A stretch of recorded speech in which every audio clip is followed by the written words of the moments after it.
Ngayon guys, yung pangalaman isang pasahero natin, 1,000 yung pera niya. Oh shit! Ngayon ang babayaran niya is 134. Nagaanap pa ng pambarya. Hanggang ngayon di pa bumabalik. Almost 10 minutes na. Ngayon sa lahat ng mga pasahero, kung 1,000 yung pera niyo, sabihin niyo agad sa mga rider, sa mga MC riders, para ano, kasi sayang kasi yung oras, sayang yung booking. Emotional damage!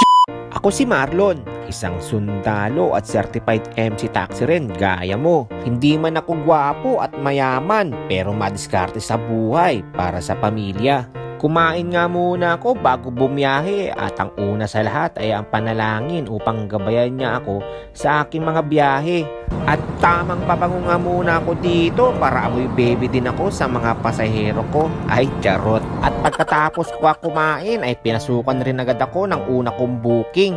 At siya ang una kong pasahero at 100 ang pamasahe niya. At dito nga ako napadpad sa pangalawa kong pasahero at ang sama nga ng tingin sa akin ni kuya. Kulang na lang, upakan ako. At 100 nga ulit ang binigay sa akin dito. Kabababa nga lang ng sunod kong pasahero dito, pinapaalis agad ako ng gwardya. Allergy siguro ito sa mga gwapo. Pero shoutout sa'yo, Manong Guard. At napakain na nga lang ako dito ng banana Q para pampahaba ng pasensya. At habang walang booking, tamang muraot nga muna ako dito. Sa kanya lahat yung pasok, sa atin na lang.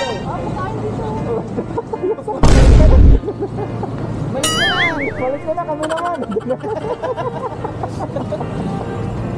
Pinalayas eh, pinalayas. At after nga ng pambuburaot ko, ay sunod-sunod na rin ang booking ko. Rush hour na rin kasi. At dito talaga ako na high blood at na-stress dahil ito sa banana Q eh. Wala pa kung ano eh. Sayang naman. Ngayon guys, yung pangalaman isang pasahero natin, 1,000 yung pera niya. Oh shit! Ngayon ang babayaran niya is 134. Nagaanap pa ng pambarya. Hanggang ngayon di pa bumabalik. Almost 10 minutes na. Ngayon sa lahat ng mga pasahero, kung 1,000 yung pera nyo, sabihin nyo agad sa mga riders, sa mga MC riders, para ano, kasi sayang kasi yung oras, sayang yung booking.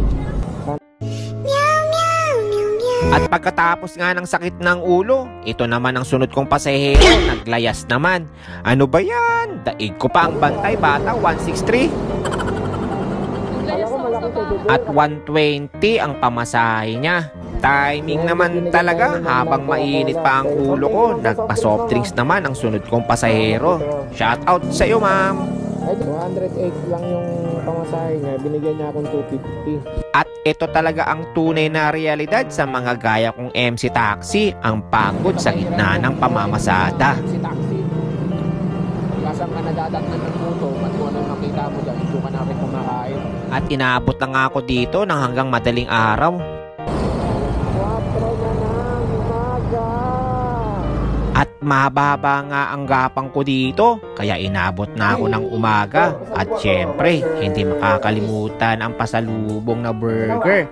Kaya ang ganap ulit dito ay sobrang puyat at pagod. Pero dahil sa pamilya ay kayang-kaya. Kaya hanggang dito na lang. Salamat sa pagsama mga tropa. Hanggang sa muli!